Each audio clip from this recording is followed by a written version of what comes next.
Minasan, konnichiwa, ¿quién eres? Yo soy fase 2. ¿Estás leyendo? Sí. ¿Está estudiando kanji? ¡Está estudiando kanji fase 2! ¡No! Y seguro que debajo tiene otra cosa también, ¿no? Pues hoy vamos a hablar de algo que perturba mucho. ¿De qué es? De las cosas que nos impiden trabajar en Japón adecuadamente. El mayor impedimento para trabajar en Japón. ¿Cuál crees que es? El mayor impedimento. Las mujeres. ¿Las mujeres son un impedimento? ¿Por qué? Porque sí, porque... Bueno, vamos a seguir. O sea, las mujeres... No es el mayor impedimento. No. ¿Cuál es el mayor impedimento para trabajar en Japón? Otro. Piénsalo. Otro.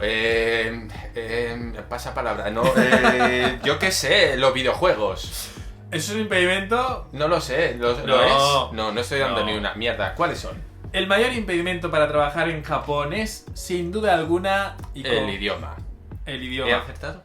¿Has acertado? La tercera va la vencida. No hablamos de cultura japonesa en las empresas, la cultura laboral. No, hablamos del idioma, el japonés. Únicamente ese idioma, ese lenguaje, hace que la mayoría de extranjeros que intentan buscar una empresa, un trabajo en Japón, se encuentren con este impedimento. 70% de los que buscan trabajo aquí en Japón, estudiantes extranjeros que han pasado 2 años formándose en idioma o incluso más, no encuentran trabajo por el tema del idioma. Y la pregunta es, ¿tan jodido, tan difícil es el japonés? ¿Qué opinas, Fase? Sí. ¿Por qué? ¿Por qué es tan difícil? Bueno, ahora lo vamos a explicar y yo creo que lo más difícil y lamentablemente se puede ver todos los días casi es que los extranjeros que vivimos en Japón, la mayoría son analfabetos.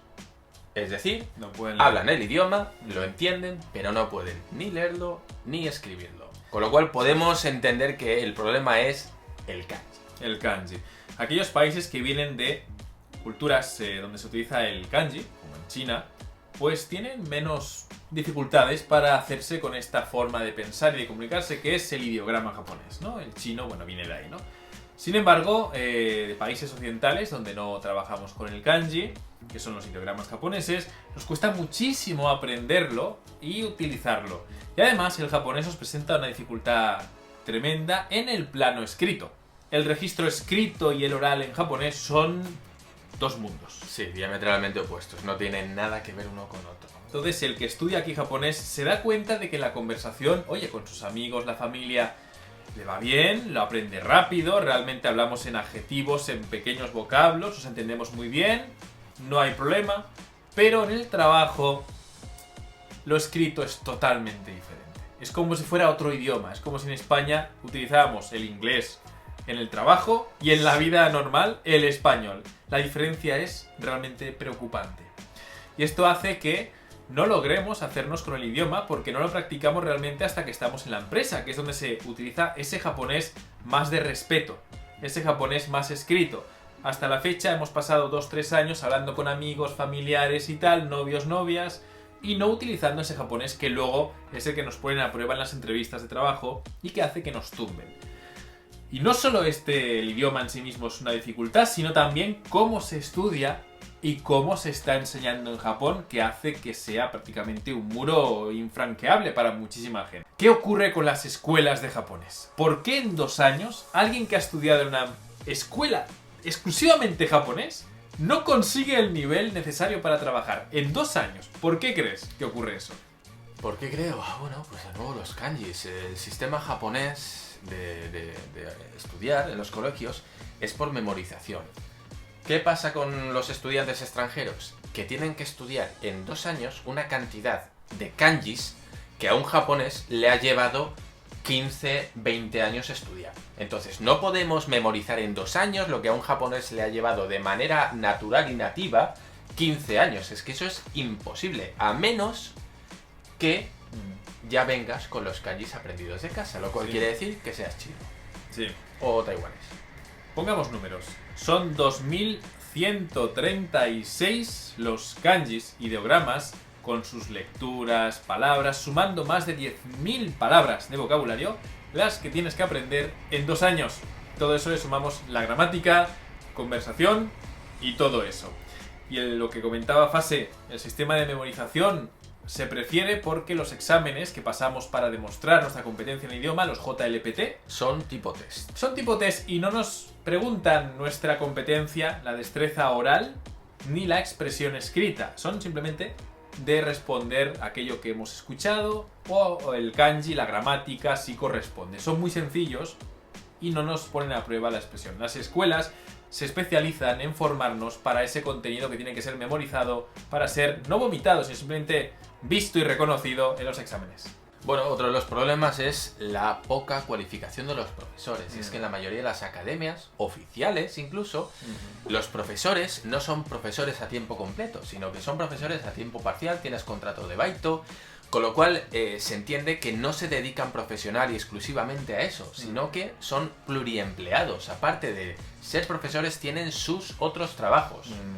710 son las escuelas que actualmente enseñan japonés extranjeros en Japón y la inmensa mayoría está, como ha comentado bien Fase 2, poblada de profesores que no son profesores, son la mayoría mujeres mayores que están ahí, bueno, no sabiendo muy bien qué hacer con su tiempo libre y que deciden enseñar a los extranjeros que, bueno, los tratan como niños y con mucha simpatía, pero que no están formadas como profesoras. ¿Por qué? Porque para formarse como profesor hay que pasar un examen o hay que ir a unas academias que son muy costosas en Japón.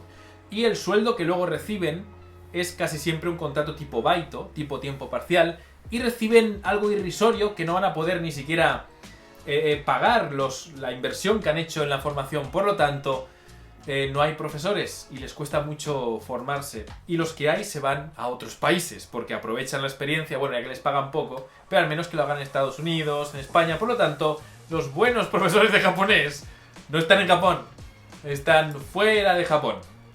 Y luego el método que utilizan, pues lo repito, es la memorización. Por lo tanto, aunque sean profesores formados, están formados en métodos no comunicativos, sino puramente memorísticos. Es decir, sí, bueno, hoy vamos a aprender estos 15 kanjis, toma, aquí tienes una hoja y vete copiándolo hasta que al final de la clase yo te voy a pedir que me los escribas. Eso es. Básicamente se resume en eso. A esto se le suma la mala actitud de los estudiantes en Japón, que en esos 2 años no están dedicándose exclusivamente al estudio, ya que la escuela simplemente te lleva 15 horas a la semana. Son 3 o 4 horas al día, te deja mucho tiempo libre, y eso hace que dediquemos más tiempo no al estudio, que es simplemente tareas y exámenes, ¿no?, sino a trabajar en baitos. Por lo tanto, en los 2 años, por parte de los profesores y también por parte de la cultura, ¿no?, del kanji, no tenerlo, y además por también la actitud de los estudiantes que vienen aquí a trabajar más que a estudiar, hace que 2 años pasen volando y no tengas ningún nivel. Bueno, aquí es donde yo decía que las mujeres, que si el manga, y tenemos que entender que claro, uno cuando viene aquí y empieza a estudiar japonés,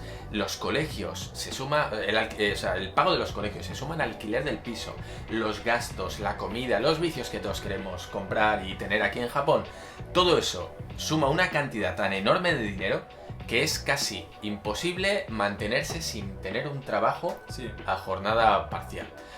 Eso quiere decir que si vienes de motu propio y pagándote tus gastos, te va a tocar seguramente trabajar para mantener esos gastos mensuales, a menos que tus papis te estén pagando o te estén ayudando económicamente. ¿Qué quiere decir? Que tú sales de estudiar, te pones a trabajar y lo último que te apetece cuando has llevado esa jornada es ponerte a estudiar los kanjis, la gramática. ¿Qué quieres hacer? Pues disfrutar. Lo que te apetece es salir a tomarte una cerveza, conocer gente, japonesas, amigos, leer, jugar a los videojuegos, un poquito desahogarte de esa jornada de 9-10 horas que puedes llegar a tener todos los días. Claro. Pasan los 2 años, llega el momento ese en el que te empiezas a entrevistarte en empresas y no llegas al nivel. Porque no lo has practicado, porque no te has preparado lo suficiente o porque el nivel que exigen en la empresa es muy grande. Entonces terminamos los extranjeros trabajando en empresas light o empresas donde haya encargados extranjeros, donde se maneje bastante el inglés. Es decir, que no sean tan exigentes con el idioma o que el idioma sea parte del trabajo, ¿no? Que seamos bilingües y que nos contraten no por nuestra habilidad en japonés, sino por la habilidad que tengamos en ese otro idioma que traemos ya como nativos, ¿no? Y eso hace que, por eso, ese número del 30% de los estudiantes extranjeros en Japón, solo el 30% consigue trabajo. La mayoría de los casos es por el impedimento, el gran impedimento que es el idioma, ¿no? Todo esto que comentamos, obviamente, está sacado de gente que sabe el tema y noticias y todo, pero también es algo que hemos vivido. Yo he estado en una escuela de japonés. Yo también. Fase también ha estado. Fase en una escuela de japonés, también estuvo por ahí. Y bueno, subrayamos, ¿no? Al menos por mi parte, yo subrayo todo lo que más o menos he comentado aquí. Lo que me tocó a mí también, estudiar y tener que trabajar para pagarte el colegio, porque al final me di cuenta de que el colegio me salía más caro que el alquiler del piso con los gastos. O sea, pagar la academia era más cara que vivir aquí. Entonces, bueno, pues yo tenía esa rutina de estudiar por la mañana y trabajar por la tarde. Y claro, cuando uno terminaba de trabajar a las 11 de la noche, te puedes imaginar que lo que menos me apetecía era irme a casa a estudiar kanjis y hacer las tareas para el día siguiente. ¿Qué hacía? Pues bueno, desconectar, jugaba a la Play, me iba de bares, bueno, un poquito Bueno, decía aquello de... ¿Vamos a estudiar kanji tú? No, estoy cansado.